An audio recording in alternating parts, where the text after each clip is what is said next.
Good morning, dear students. Today I am going to teach you the chapter third, Gopal and the hilsa fish. ठीक है, इसकी मैंने पहले आप लोगों को समरी भेजी थी जो आप लोगों ने वो लिसन की होगी, सुनी होगी.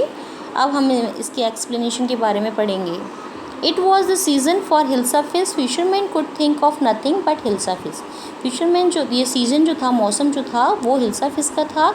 और जो मछुआरे थे वो किसी और चीज़ के बारे में नहीं सोचते थे, केवल हिल्सा फिश के बारे में ही सोचा करते थे. Fish monger sold nothing but hilsa fish. Fish mongers यानी विक्रेता, मछली विक्रेता जो थे वो उन्हीं को बेचा करते थे. इसके अलावा हिल्सा फिश को बेचा करते थे और कुछ नहीं बेचा करते थे. Come by the price of hilsa is down today. आओ और ख़रीदो, आज हिल्सा की जो प्राइस है वो बहुत कम है, आज बहुत कम है. ठीक है, इस तरीके से वो बोला करते थे. House holders could talk of nothing but hilsa fish. House holder जो थे वो केवल हिल्सा फिश के बारे में ही बात करते थे, उनके पास बात करने का और कोई पॉइंट नहीं हुआ करता था. हाउ मच डिड यू पे फॉर दैट हिल्सा. तुमने हिल्सा के लिए कितना पे किया है, चुकाए हैं, दाम चुकाए हैं. You wouldn't believe it if I told you. तुम विश्वास नहीं करोगे यदि मैं तुम्हें बताऊँगा. अब ये जो सीन दिख रहा है आपको, ये किंग के पैलेस का सीन है. And in the palace to the courtiers could discuss nothing but hilsa fish. आप देख रहे हैं कि जो कॉर्टियर्स हैं यानी दरबारी जो हैं वो हिल्सा फिश के बारे में ही डिस्कस कर रहे हैं और कोई उनके दरबारी जो हैं वो आपस में बातचीत नहीं कर रहे. योर मजेस्टी यानी महाराज, you should I have you seen the huge hilsa I caught it was. आपने ये बड़ी सी हिल्सा देखी जो कि मैंने पकड़ी है. इस पर देखो, जो राजा है वो बहुत ही एंग्री हो गया है ये बात सुनकर. और उसके बाद एंग्री होने के बाद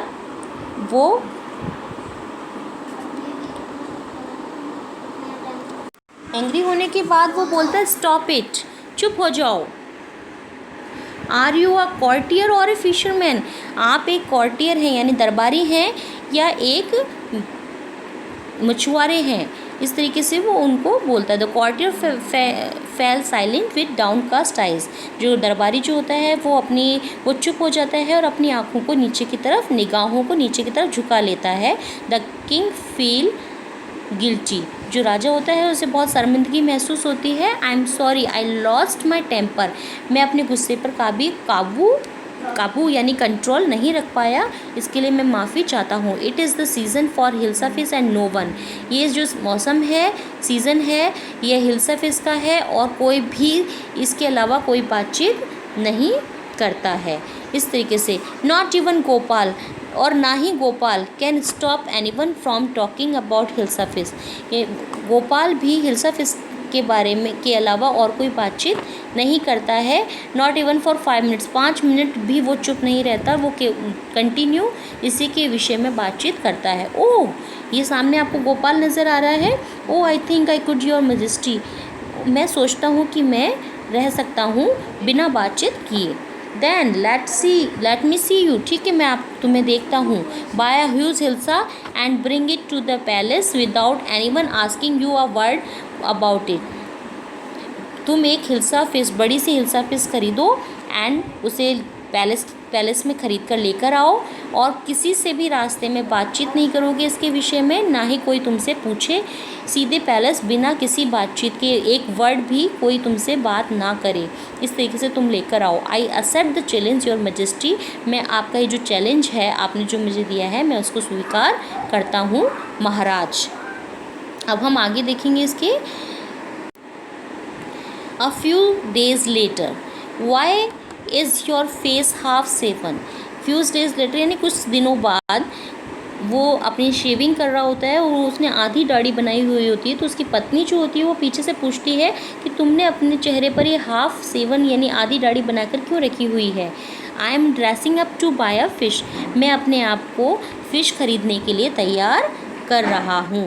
what the matter with you, तुम्हारे साथ क्या हुआ है। Why are you swearing yourself with ash, तुम अपने आप पर ये राख क्यों लगा रहे हो। ऐश मतलब राख होता है, स्वेरिंग मतलब लपेटना, लपेट क्यों रहे हो, है ना। I told you I am dressing up to buy a hilsa fish, मैं तुम्हें बता चुका हूँ कि मैं अपने आप को हिल्सा फिश खरीदने के लिए तैयार कर रहा हूँ। Listen to me please, you can't possibly go out in those disgraceful rags.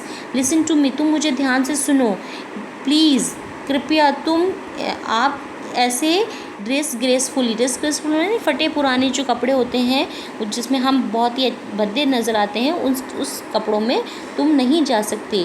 What are you up to, तुम ये सब क्या कर रहे हो।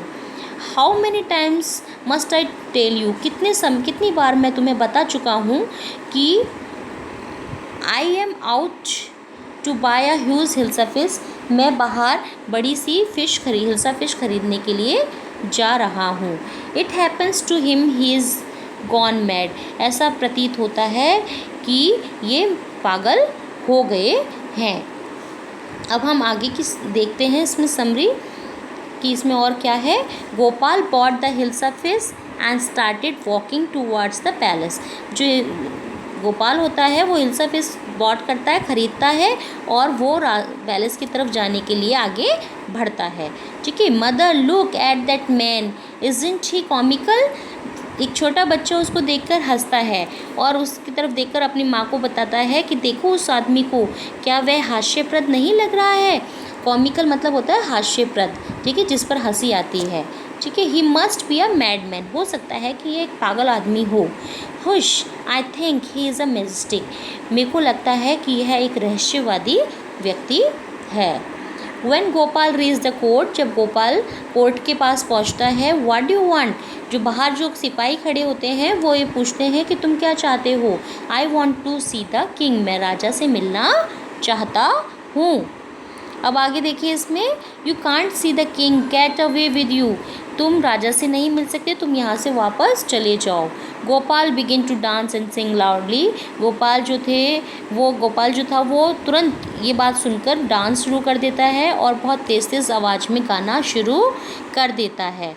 इस तरीके से अब आगे देखिए, inside the palace the man is crazy, अंदर जो पैलेस में जब वो घुसता है तो मैन जो होता है वो बहुत ही क्रेज़ी होता है अपने आप को लेके। Throw him out at once, राजा जो होता है वो उसकी आवाज़ें सुन रहा होता है तो वो बोलता है कि इसको अंदर तुरंत लेकर आओ। I want to see the king, let me in, मैं राजा से मिलना चाहता हूँ, मुझे राजा के पास लेकर आओ। इस तरीके से आवाज़ें उसके पास आती हैं तो वो राजा जो होता है वो उसको बुलाता है, इसको अंदर लेकर आओ। फिर क्या होता है देखो, bring that man to me at once, तुरंत मेरे पास लेकर आओ। येस योर मैजेस्टी, हाँ महाराज ज़रूर। फिर आगे देखिए, Gopal was brought before the king, Gopal को राजा के समक्ष खड़ा किया जाता है। इट्स गोपाल, ये तो गोपाल है ना, ये गोपाल खड़ा है इसके सामने, राजा के सामने। देखिए फिर आगे देखिए इसमें, that man has lost his mind, शायद हो सकता है कि इस मैन ने अपना जो बुद्धि है वो खो दी है, माइंड जो है इसका खो गया है ना, खो चुका है। I think it's one of his crazy jokes, ये कोई मजाक भी कर रहा हो सकता है ना। तो इस तरीके की बातचीत उन लोगों के मध्य हो रही थी। All right Gopal, out with it, why are you dress up in the ridiculous fashion, ठीक है सब कुछ गोपाल, लेकिन तुम इस तरीके से इस रिडिकुलस यानी कि बहुत ही गंदे भद्दे तरीके से इस फैशन में अपने फेस को फ़नी फेस बनाकर जो आए हो, कपड़े वगैरह फटे हुए पहन के डिस्ग्रेसफुल, इसमें क्यों आए हो, इस तरीके से प्रस्तुत क्यों हुए हो। Your majesty you seem to have forgotten something, महाराज आप, मेरे को ऐसा लगता है, ऐसा प्रतीत होता है कि आप सब कुछ भूल रहे हैं। फॉरगॉटन समथिंग यानी कुछ भूल रहे हैं, फॉरगॉटन समथिंग, क्या भूल रहा हूँ, कुछ भूल रहा हूँ, क्या भूल रहा हूँ, वो सोचते हैं राजा। Strangely enough, no one seems to be interested in hilsa fish today, मतलब कि आज देखो आपने, strangely अचंभित बात है कि enough no one seems to be interested in hilsa fish today, आज कोई भी हिल्सा फिश को देखकर, मेरे हाथ में जो हिल्सा फिश लगी हुई है बड़ी सी ह्यूज थी, इसको देखकर कोई भी बातचीत नहीं कर रहा है, कोई भी इंटरेस्टेड नहीं है इसमें, है ना। From the market to the palace, यानी कि मैं मार्केट से पैलेस तक चल कर आया, किसी ने भी हिल्सा फिश के बारे में बातचीत नहीं की। And in the court, court में भी नॉट अ सोल, एक भी ऐसी व्यक्ति नहीं है, आत्मा नहीं है, व्यक्ति नहीं है, has spoken a word about hilsa fish, जिसने भी हिल्सा फिश के बारे में बातचीत की हो। Only then did the king remember the challenge he had thrown to Gopal. उन्होंने, राजा को वो चैलेंज याद आ जाता है जो उन्होंने गोपाल को दिया था। हाँ हाँ हाँ, वो हंसने लगते हैं। वेल गोपाल, बहुत अच्छे गोपाल, तुम्हें बधाई हो, you have achieved the impossible once again. तुमने एक इम्पॉसिबल जो चीज़ थी उसको दोबारा से करके दिखाया है पॉसिबल, तुमने इसमें विजय हासिल की। इस तरीके से चैप्टर कंप्लीट होता है आपका, और आप ध्यान से वॉच करेंगे इसे।